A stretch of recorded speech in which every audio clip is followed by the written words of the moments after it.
got, like, I mean, I don't know how we... And everybody was fighting. And everywhere you look, we was getting stomped out. 10 dudes on one dude, 20 on another. Fat Joe actually said on the Instagram Live that you were the reason that everybody got hurt.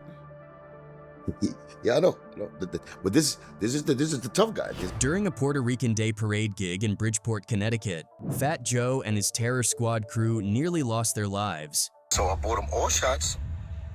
She had the shot in her hand. And all the other 6 ladies that were there had a shot. I had my shot. We was about to toast. And homie comes up and gives her the mean grill. This near-fatal situation happened when Cuban Link, one of Fat Joe's crew members, offered a drink to a woman, unaware she was married to a feared local mob boss. That small gesture sparked a violent standoff. Fueled by pride and street ties, the night spiraled from music to mayhem. This is the true story of how a Bronx rap crew clashed with Connecticut's deadliest and barely escaped. Let's get into it. It was a Puerto Rican parade in Connecticut. We went over there because of fun. It's because we trusted this guy. We went up there. We went up. The year was 2000, and Bridgeport, Connecticut was alive with cultural pride and celebration. Every year, the city hosted a vibrant Puerto Rican Day Parade, a major event that drew crowds from surrounding towns and beyond. Flags waved through the streets, music echoed from storefronts and balconies, and the community gathered to honor its heritage with food, dance, and street performances. But in 2000, the festive atmosphere carried an added layer of buzz. Bronx rap heavyweight Fat Joe and his rising crew, Terror Squad, had been scheduled to perform at an official after-party event. Fat Joe, born Joseph Cartagena, had by then cemented his place in hip-hop with hits like Flow Joe, Don Cartagena, and his work alongside Big Pun and Cuban Link. Terror Squad, his collective, was known for its tough street edge and lyrical grit. Their presence in Bridgeport that night wasn't accidental. They had been personally invited to attend and perform, and their host was no ordinary promoter. The man behind the scenes was Frankie Estrada, a Bridgeport local who commanded both fear and influence. Known on the streets as the Terminator, Estrada wasn't widely known to the public outside the region, but his reputation in Bridgeport's Puerto Rican community was undeniable.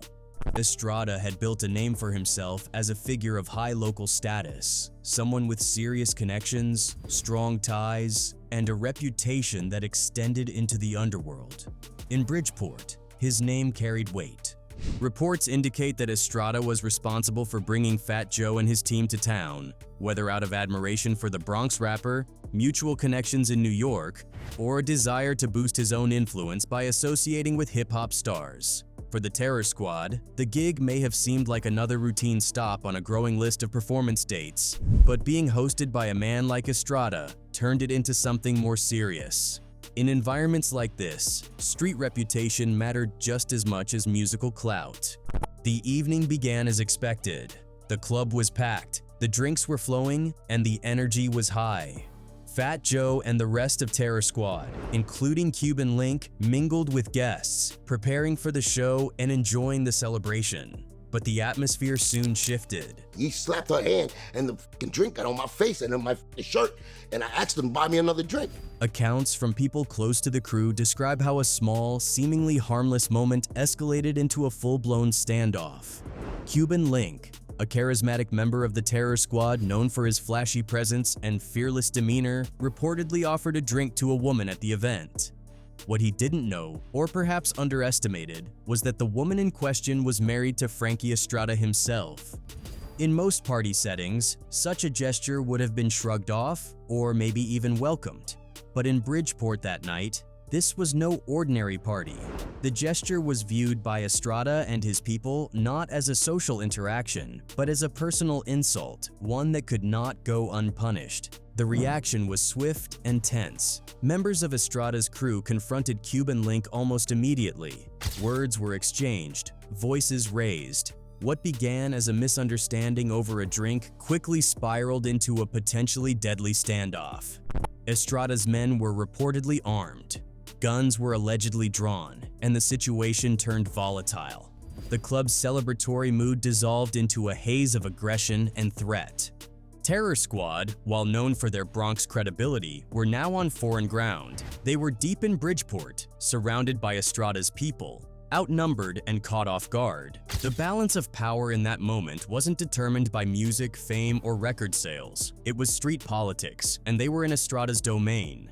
Fat Joe later recalled in interviews how serious the moment became. For a few tense minutes, it was uncertain whether the Terror Squad would make it out unscathed or even alive. According to secondhand retellings from people close to the incident, the only thing that de-escalated the confrontation was Joe's own intervention. He allegedly stepped in, calmed his crew down, and attempted to talk Estrada's people out of taking further action.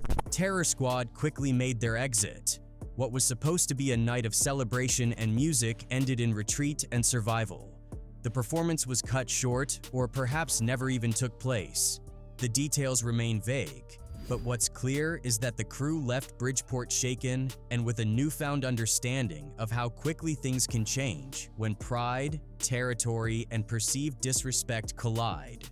The incident was never formally reported in major media at the time. No arrests were made, and no shots were fired publicly. Over time, the incident became known in hip-hop circles through interviews and street accounts.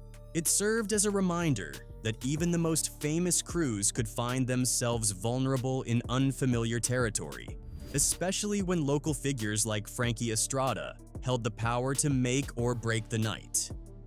This moment would become one of the most dangerous near misses in Fat Joe's career. Not because of rap beef, but because of an invisible line of respect crossed in the wrong place, at the wrong time. And as the Terror Squad left Bridgeport that night, they weren't just leaving a party, they were leaving a confrontation with death.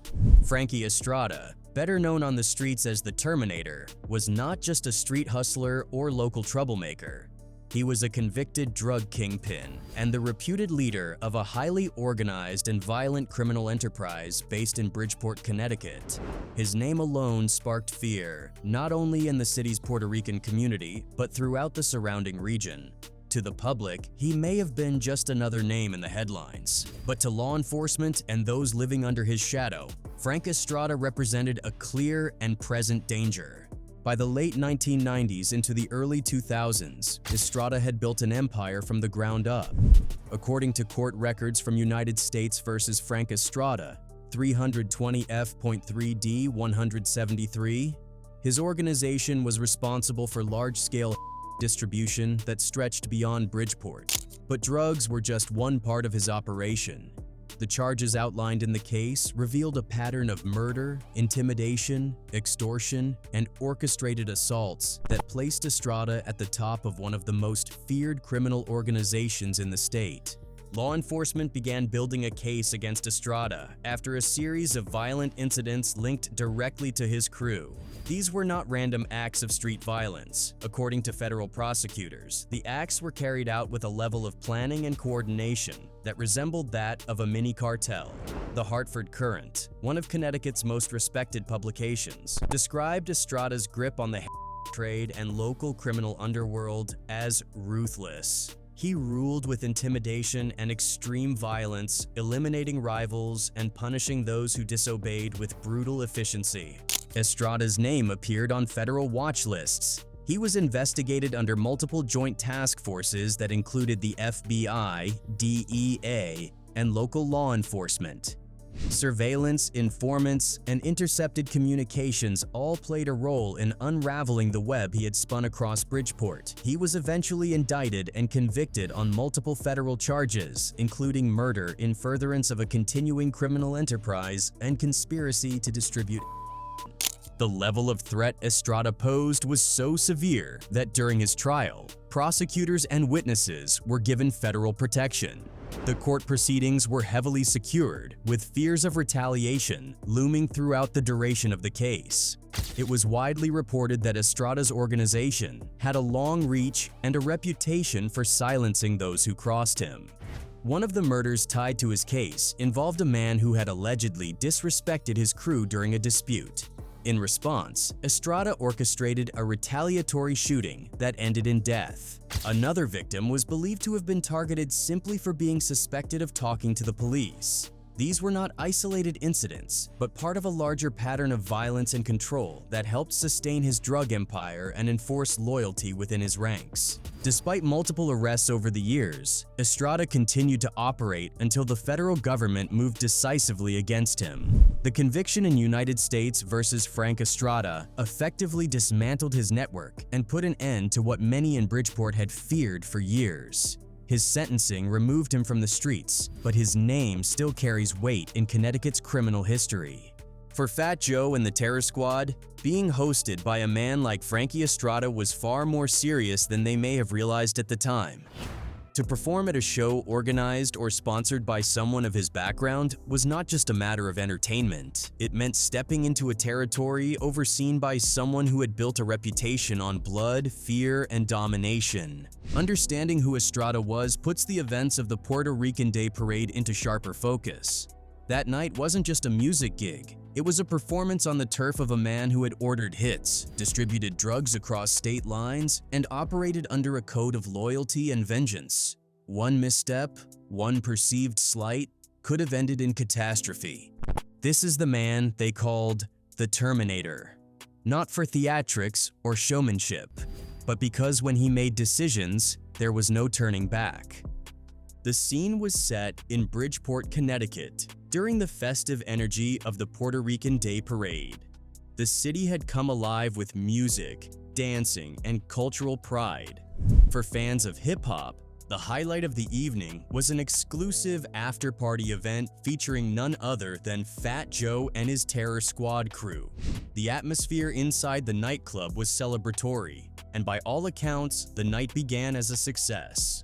But celebrations quickly took a turn. According to Fat Joe's own account, which he shared during a 2022 interview with Math Hoffa, the confrontation that unfolded wasn't planned, nor was it anticipated. The crew had been performing and mingling in the club, enjoying the energy of the crowd. However, a brief and seemingly innocent action would trigger a deadly reaction. Joe recounted that someone from his team, widely believed to be Cuban Link, a close member of Terror Squad, made a social gesture on the dance floor that would set off a chain of events.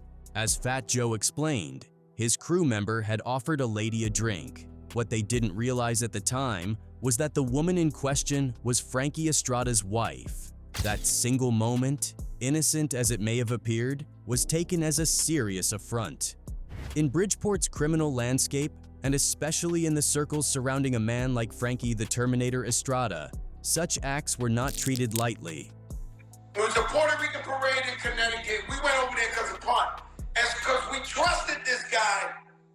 We went up. Frankie Estrada, who had invited the crew to perform that night, was already a feared figure in the city.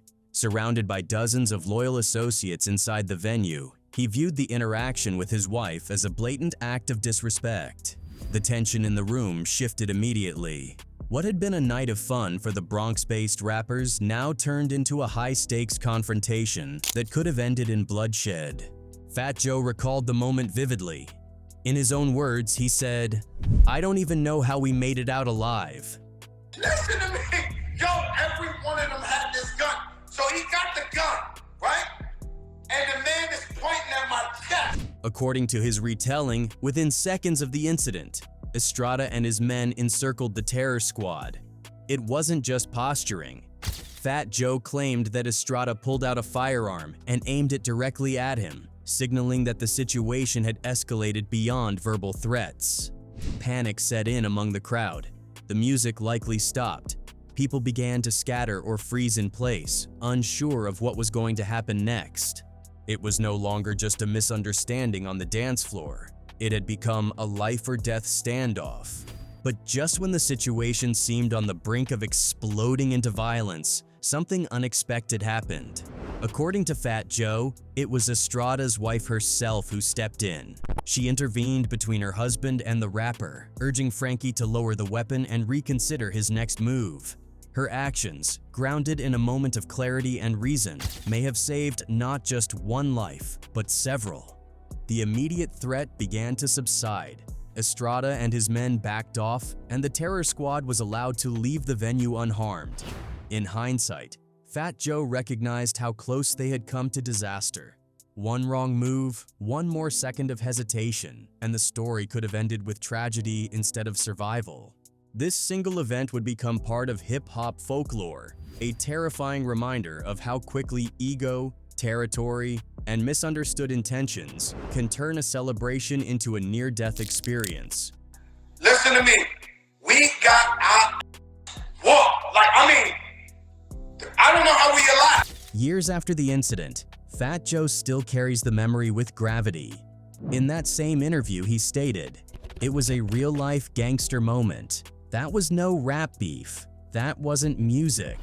He emphasized how close they were to death and how badly the night could have ended. Joe also used the story to highlight the very real dangers of touring and performing in environments where street credibility collides with actual organized crime.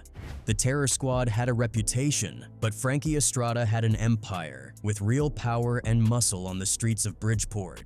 Bridgeport has long had its underground scene, especially among Puerto Rican enclaves. According to a 2005 report from the Hartford Courant, Frank Estrada was responsible for at least 6 murders and ran an operation that sold hundreds of thousands of dollars worth of. Estrada's reign was defined by fear and enforcement. If someone crossed him, they were either silenced or eliminated. This wasn't a myth. It was confirmed in court testimonies. He was so feared that his nickname, the Terminator, was more than a label. It was a warning. In 2002, the U.S. Court of Appeals upheld his conviction. Federal prosecutors described his organization as a criminal enterprise with clear command structures, violent enforcement arms, and drug distribution channels. The realest beef was with Fat Joe and them. We out here in the trenches. A lot of To understand how that moment unfolded, we need to understand the mindset Joe and his crew carried at the time. By 2000, Fat Joe was fresh off the success of Don Cartagena, 1998, and had helped launch Big Pun into the spotlight. His squad, the Terror Squad, was growing in reputation and bravado. They weren't strangers to street culture. Cuban Link, Armageddon, Triple C's, and Prospect were all deeply embedded in Bronx street life. In that era of hip-hop, clout, and street validation were currency, and the Terror Squad had plenty of both. But the incident in Bridgeport was a reminder that no matter how tough a rap crew might be, there's always a bigger threat, especially when it comes from actual organized crime. So, how exactly did they get out of the venue alive? Fat Joe credits divine intervention and Estrada's wife's bravery. According to his version of events, the moment Estrada pulled the gun, time froze. Joe was sure it was over. "I thought we were gonna die in Bridgeport," he said in his interview. However, when the boss's wife stepped in, demanding that Estrada let it go, everything de-escalated. Joe and his team backed away, likely realizing the danger of the situation. From that moment on, they knew that one wrong move could have turned that party into a crime scene. They left the venue as quickly and quietly as possible, avoiding further escalation. For a crew known for holding their ground, retreating wasn't their style, but in this case, it was survival. The state of Connecticut, particularly Bridgeport and Hartford, has always had an under-discussed yet significant underworld presence. While not as glamorized as New York or Los Angeles, cities like Bridgeport had their systems of criminal control, especially in the late 90s and early 2000s. Frankie Estrada's reign represented the intersection of street culture and organized crime within Puerto Rican communities. Unlike other mob leaders, Estrada didn't hide behind layers of insulation. He was known to be hands-on, quick to anger, and even quicker to act violently when disrespected. Why does this story still resonate decades later? Because it's a rare moment where two separate worlds, hip-hop bravado and real organized crime, collided with deadly potential. It's not often that rappers come face-to-face with a reputed mob boss, pulling a gun over a dance floor incident. This was a true story of survival in a moment where ego could have cost lives. Fat Joe has since become one of hip-hop's elder statesmen, but even in his maturity, he doesn't forget the darker chapters of his past. "I don't know how we're alive," he said, speaking not as an artist, but as someone who has truly seen how quickly things can go wrong. Frankie Estrada. As of the last known update, Estrada is serving a life sentence. His legacy in Bridgeport remains infamous. He was sentenced in federal court for leading a violent criminal enterprise and will likely never see freedom again. Fat Joe. Today, Fat Joe is known more for his entrepreneurial success, charitable work, and podcasts than street confrontations. But stories like this one highlight the real danger he navigated while building his career. Cuban Link. While no official statement confirms he was the one who sparked the Bridgeport incident, Cuban Link eventually parted ways with Terror Squad following personal and professional tensions. That night in Bridgeport isn't just a cautionary tale. It's one of the most intense and verifiable moments in Fat Joe's career. It's a reminder of how thin the line is between show business and real-life danger. While many artists fabricate their street stories, this one happened and nearly ended in tragedy. Fat Joe's survival wasn't just luck. It was timing, diplomacy, and maybe a little divine protection. It's one of the few times a rapper admitted, "This wasn't about rap. This was about life and death." And that's what makes the night Fat Joe and his goons messed with the Connecticut MOB a story worth telling again and again, because it was very, very real.